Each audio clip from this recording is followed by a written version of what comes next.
Hello students, welcome to online classes. आज मैं आप सभी को 12th क्लास के बच्चों को सब्जेक्ट इकोनॉमिक्स में चैप्टर नंबर 10 पढ़ाने जा रहा हूं, जिसका नाम है बाजार के रूप। इससे पहले हम बाजार के वर्गीकरण को पढ़ चुके हैं। अब हमारा जो टॉपिक है प्रतियोगिता के आधार पर बाजार कितने प्रकार का होता है। वह 4 प्रकार का होता है। नंबर 1 पूर्ण प्रतियोगिता बाजार, नंबर 2 एकाधिकार, नंबर 3 एकाधिकार प्रतियोगिता, नंबर 4 अल्पाधिकार। तो आज हम पढ़ेंगे एकाधिकार के बारे में, यानी कि मोनोपोली के बारे में। क्या होता है मोनोपोली? बहुत से विक्रेता ऐसे होते हैं जिनका एक वस्तु पर अधिकार होता है, केवल एक ही विक्रेता पूरे बाजार में पाया जाता है, एकाधिकार कहा जाता है।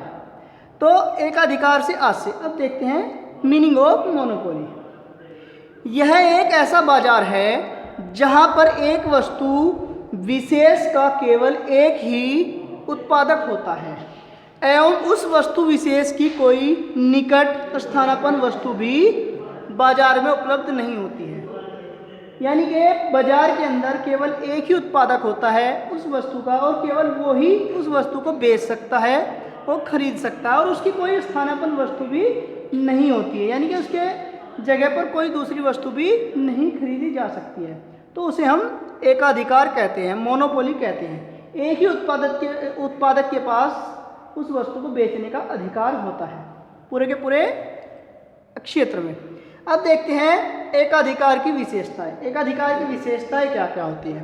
नंबर 1 एक विक्रेता एवं कई क्रेता। इसमें क्या होता है, एक ही विक्रेता होता है, बहुत सारे क्रेता होते हैं, यानी कि बेचने वाला एक ही होता है लेकिन खरीदने वाले बहुत से होते हैं। नई फर्मों के प्रवेश पर प्रतिबंध। इसमें कोई नई फर्म उस वस्तु को नहीं बेच सकती है, प्रवेश पर प्रतिबंध होता है, केवल एक ही व्यक्ति को बेचने का अधिकार होता है। नई फर्मों को प्रवेश पर प्रतिबंध। स्थानापन्न वस्तुओं का अभाव। इसमें स्थानापन्न वस्तुओं का अभाव पाया जाता है, उसकी जगह पर कोई दूसरी वस्तु नहीं बेची जा सकती।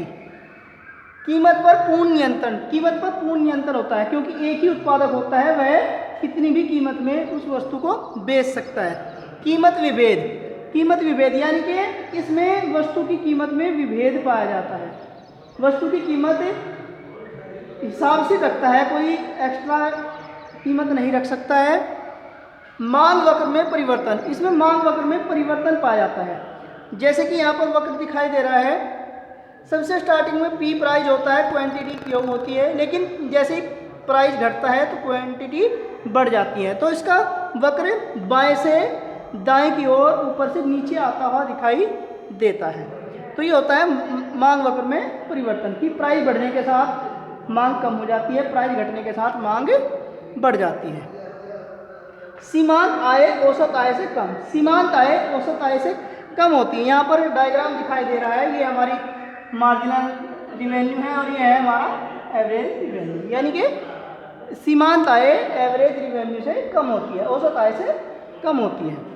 अब देखते हैं एकाधिकार बाजार के उदय होने के कारण। क्या कारण है कि एकाधिकार उदय होता है? जैसे कि सरकारी लाइसेंसिंग अथवा सरकारी नियंत्रण।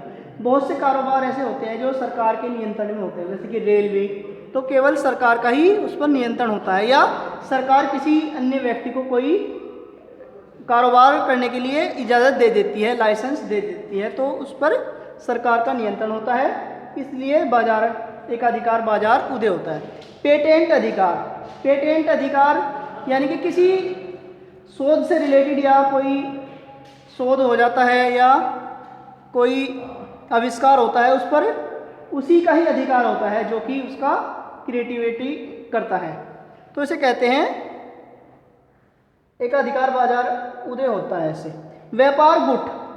बहुत से गुट मिलकर, व्यापारी गुट मिलकर एक व्यक्ति विशेष को किसी वस्तु को बेचने का अधिकार दे देते हैं, तो उसे व्यापार गुट कहा जाता है। प्राकृतिक उपहार। बहुत सी चीज़ें किसी विशेष स्थान पर पाई जाती हैं, किसी विशेष व्यक्ति ही उन चीज़ों को यूज़ कर सकता है और उनसे प्रोडक्ट का निर्माण कर सकता है, क्योंकि वह प्रकृति के द्वारा उसे उपहार में दे दी जाती है। तो ये एकाधिकार बाजार के उदय होने के कारण हैं। तो नेक्स्ट वीडियो में हम एकाधिकारी प्रतियोगिता के बारे में पढ़ेंगे। थैंक यू बच्चों।